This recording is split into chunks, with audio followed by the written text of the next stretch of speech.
bienvenida, and wahi. I hope each and every one of you feels welcome. Hey, it is Destiny. Listen, I am encouraging you to watch this video all the way to the end, okay? And if you haven't subscribed, stop what you're doing. Yes, right now, hop over and subscribe to the channel.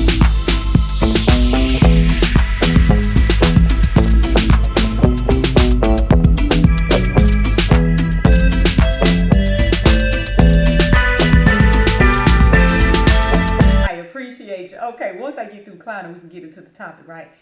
This is the topic for today. Again, it is Destiny. If you're here by way of the Smooch Sands Facebook page, hey sis, hey, it's me. I am she. I'm the girl that runs that page.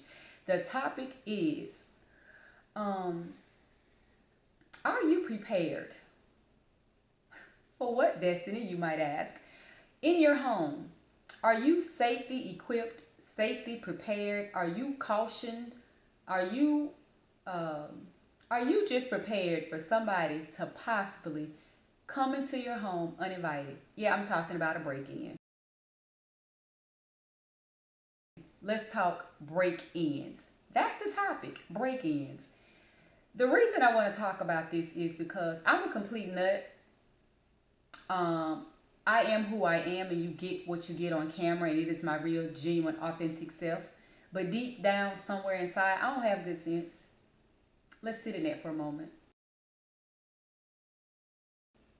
Somewhere deep down inside, I really don't have good sense. Meaning, if somebody comes to attack me, hurt or harm me in any way, I'm gonna defend myself. And I have all types of weird things that run in my brain as to how I'm going to defend myself. It's crazy and it's a little scary. But let me tell you this quick backstory. We can get into the topic.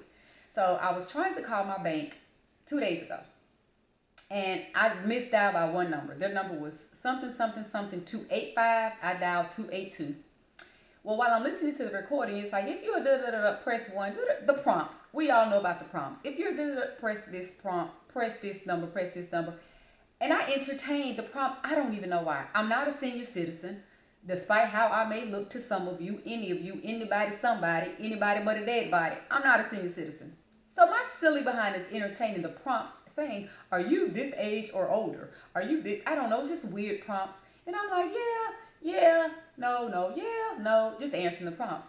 It got down to the wire, and it sounded like it was advising someone to be able to get a free device, like the I'm falling and I can't get up device. Now you see where I'm going with the I'm not a senior citizen, right? Because they always show an older lady on the ground falling in a kitchen or bathroom somewhere. So I'm thinking, I'm not a senior citizen. I don't think I need a lifeline alert is what it called. This device was something called different, name different, but I'm thinking I've had some health issues. I've had some concerns.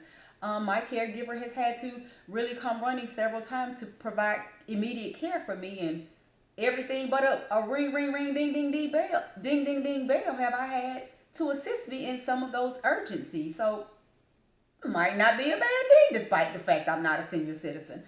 So that's where the entertaining prompts came from. Listening to the prompts, pushed all the prompts, and I got to this really nice young lady, which was weird because I kind of had a semi off tone in my voice. And it's weird. It was very much so unwarranted. She was asking questions, and I was, yep, nope, yep, nope. I'm on the phone, but I'm thinking, why do you sound like you have an attitude? Baby, she didn't put a gun in your head and put you on the phone. You hit the prompts, and you chose to talk to her. You decided to have a conversation with these people. So I had to get my little foot out my behind, and I had a conversation. And she said one thing, I don't remember what it was, and it sent me in a mode to actually have a conversation with her. I kind of elaborated on my answer a little bit beyond, yep, nope, that's right, yep, nope. I literally was doing that because I didn't really want to talk to her. I just wanted to handle my business. I had 1,000 things to do today. That one phone call I knew was going to be a damper, and I'm like, but just make it. And then here I am talking to somebody else that was in my bank. That's where that little stink came from, right? So I ended up having a conversation with the girl because I realized, again, it wasn't her fault. I chose to have the conversation. Stop doing this. And I'm always talking about customer service on both ends, how people should and shouldn't act. I didn't have a nasty attitude with her. I was just being short. Decent enough. I wasn't like making her job difficult. I was answering her questions just short. And she might have appreciated I wasn't giving her extra service. Yes, because blah, blah, blah, blah. No, because when I'm doing customer service and I'm asking a question, just answer the question so we can move on. Don't tell me the whole long story. I don't want to hear about your cats, your dogs, your Ford F-150. I don't want to hear about all that. So she might have appreciated my short answers. Let me get to it. So nonetheless, we're talking, and we end up having a freaking ball on this call. When I tell you we spoke for more than an hour, sitting at, I'm trying to call my bank. I'm already frustrated and didn't want to be on the phone. More than an hour with somebody I did not intend to be talking to. We're on the phone, one, like she's not at her job, two, like we BFFs. We were cracking up with story after story after story after story. It was crazy, amazing, funny, hilarious. Sent my whole mood somewhere else. I didn't even know it was going that evening. So we get to this point of the call where she says something about, because the way I use mine and da da da, and I said, baby, you sound like a baby yourself. You sound way too young to be talking about you having alert. Have one of these devices. She said, no, seriously, I have one for security, for safety reasons. And then I said, oh, well, that's smart. That's a good way to think of it. And she was going, yeah, because I get off work sometimes 8 o'clock at night and it's dark. I said, oh, you're smart. I love to hear a young woman, be thoughtful. You're being mindful that you need to pay attention to your safety. I said, good for you. The whole that's where the conversation started. So then I started saying, because girl, I said, when you talk about being safe, I said, people always say they're not going to be walk around and be paranoid, and they're like paranoid. And then she's like, oh, it's not about being paranoid. I said, exactly. It's about you better be cautious. You better be cautious and be aware of your surroundings. And when people are getting too close and walking up to you, trying to have conversation, like they're just, honestly trying to sell you something or want you to look at something, you better be mindful about, look, back off. You can say what you got to say, but say it from over there. That's where the conversation went. And it all started by her saying when she uses her device. And I'm like, girl, what you doing with one of these devices? That conversation went, this is where it goes back to the start of the video when I said I don't have good sense when it comes to my safety and defending myself, and I will take somebody down, take them out if you running up on me and you won't have no business. If you're breaking into my home and you have no business, I'm going to take you out. It's going to be you or me. It's going to be you. When it comes down to whether it's you or me, it's going to be you. So, I was just telling her, I was like, girl, I said, it's so good to hear somebody else think like that. I said, because and she was then she started telling me about a story on the news that she heard about these twin girls. I didn't really want to hear the story because I'm not always in the space to receive negative stories. I'm very protective of my energy, and I didn't want to hear anything negative about somebody dying or anything else. So I heard of it, I didn't hear. But it was something about twin girls. I think one died. A guy was in a convenience store trying to talk to them. The girl rejected him. He stabbed one and maybe killed another one. Weird story. And I was just listening to it, but like, I was doing that. I was like, I don't really want to hear this story. I don't really want to hear it. But anywho, and so then she went into the Sonya Massey. I said, baby, stop. I said, right there. I said, I don't even want to talk about it. I said, that story rubbed me so wrong. It hit so, don't even, I said, let's just move on. I don't want that in my space. And I had to stop her at that point, let her know, don't even want to talk about it.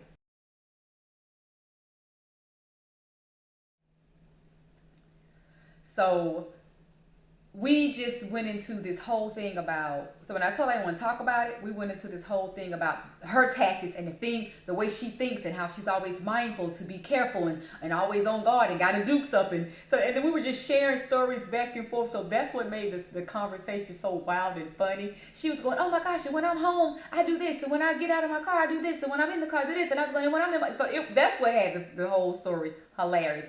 So I'm telling her about how many different tactics I have in my home. There's so many different things I have in my home. I won't share them all because they may not be safe for me to share, but I'm sharing them with her, but I'm not going to share them with the world. But yeah, just certain things that I have in my home that some people will deem not to be safe. But if you have to be a thinker like me to know, oh, it's safe in the event. So I won't share all of them. But one of them I shared with her, I said, one day I was thinking to myself, for people who don't have a weapon in their home, or you can't get to your weapon, or you have it stored somewhere safe, I'm like, what if somebody gets in and you need to do something quickly to let them know, hey, look, don't come in this room, don't come downstairs, don't walk upstairs. What do you do? So I told her, girl, I said, this is no joke. I said, I sat up one day in my bed thinking, I don't have a dog. I'm thinking, but that's perfect. Like, if they were in a different part of the house and they thought they heard or knew a dog was in the house, So I literally started on the phone with her, telling her what I did. I told her I cupped my hands over my mouth and I started going into this. I'm not gonna do it on camera. I'm not gonna do it on camera. But I literally started doing this barking, and I'm not talking about Chihuahua bark. I'm talking big dog bark. It was hilarious because when I told it to Smooch and one of her sisters, we died laughing for weeks about it. Literally died laughing for weeks. And the funny part about it, I wasn't gonna put this part in, but I am. I'm looking at some new show, new to me. My Strangest Arrest. If anybody's ever heard of it, you know what I'm talking about. And this was like 2 days ago. I'm laying in bed looking at it, and the cop ran some guys down that stole the car. They jumped off, ran into the woods, and the cops said, "We're gonna send the dogs out." And I'm thinking, I didn't see them get out their car with dogs. And literally, you started hearing my bark. The cop, you hear this barking, and I'm like, they didn't have dogs get out of their car. Why did they see no dogs?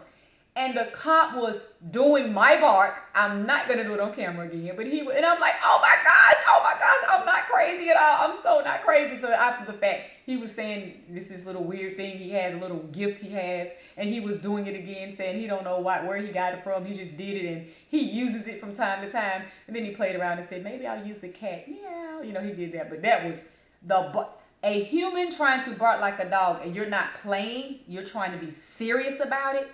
It's a real thing. So I shared it with the young lady. She's hollering and a few other things. Like I said, I don't want to say them all on camera because they're seriously my safety mechanisms. That's like me giving my address out on camera. If I think of some later that could be helpful, I'm trying to finish this video up really quick before my camera card tells me it's full. So if I think about some very strategic ones, I'll like maybe do a little quick snippet or something, or maybe I'll insert it.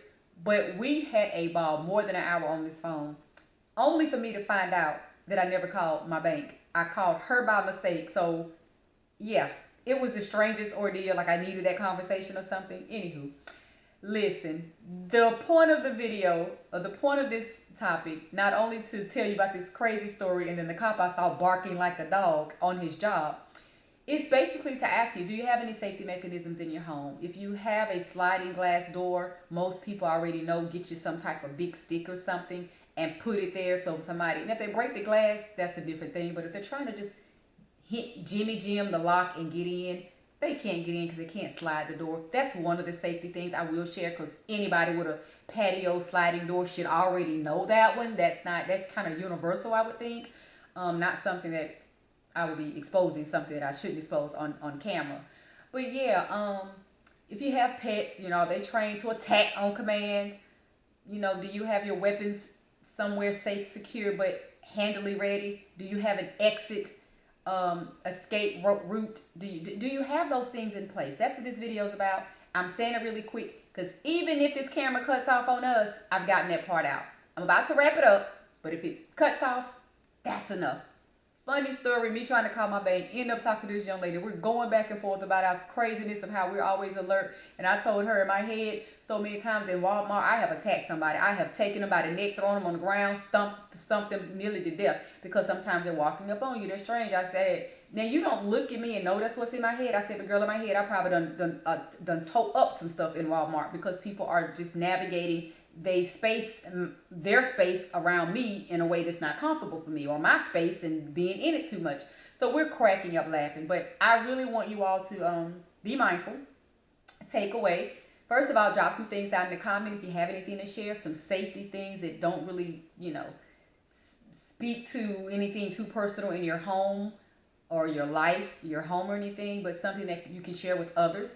Please drop some tips down in the comments. Share with us some things that you know are safety mechanisms that you know that maybe no one else has thought about. Even if they thought about it, you can share so we can engage. We can get into a little bit of engagement on the channel. So yeah, I just want you all to be mindful and be ready, because you never know. And one thing I almost missed. The young lady and I was saying that we think, both of us agree, that so many people that get caught up in these random attacks are people that think, I'm not going to walk around and be paranoid all my life, or their guard is down. They've never thought about how to protect themselves outside of a gun or a knife, you know, like a fight, taking some classes, self-defense classes, or just in your house, booby trapping your home. And if you can't booby trap your home, then have something in mind other than waking up scared to death and screaming. Because once people hear you screaming and scared, they feel like vulnerable and I can take you. If you have to do like Eddie Murphy did years ago, what was that? Delirious? One of his stand ups, he said, with a crazy person, how you get a crazy person to stand down, act crazier than them. So yeah, they walk up in your house, start yelling and screaming. Welcome. Hey, I was waiting on you to come in. Act crazy. I'm telling you. Some of these things work, and some of you probably have heard different things on different news channels, documentaries, different things where somebody did something really awkward that saved their life. Somebody breaking in the store, somebody just pulled out a Bible and started praying. The person cried and apologized. Somebody said, I just broke in your store because I needed pampers for my baby, and they gave them some food along the way. People just do different things, and sometimes it saves your life. So my thing is, just think of some things. Google them if your brain don't work like that. Google some things, and see what people have already shared. That's all I wanted to say on this video. I know I was speaking real fast, and I sound like I was just rambling, but prior to this, my camera card got full. So I had to do a whole lot of work, y'all. I had to stop, pull up a laptop, take the card out the camera, put it in the laptop, drop some of my content off of it to clear it, put it back in the camera. So I had to do a lot to get here. So I'm talking real fast because I deleted 5 pieces of content. And I don't really know how much space 5 pieces of content is, but I've already clicked 5 times, so it's probably going to run out any second. Listen, thank you for watching. Stay tuned. Keep watching. And drop some comments. Share the link. See if you can bring some more people over here to the Cooking Up Conversations channel. But lead some other people over here to join the family, if you can. I think I did my takeaway already. Figure out some things to be safe in your home, leaving your job, in and out of school if you take classes. Be alert. Don't worry about, I'm not going to live my life being paranoid. It's not about being paranoid. It's about being prepared and being cautious. Okay?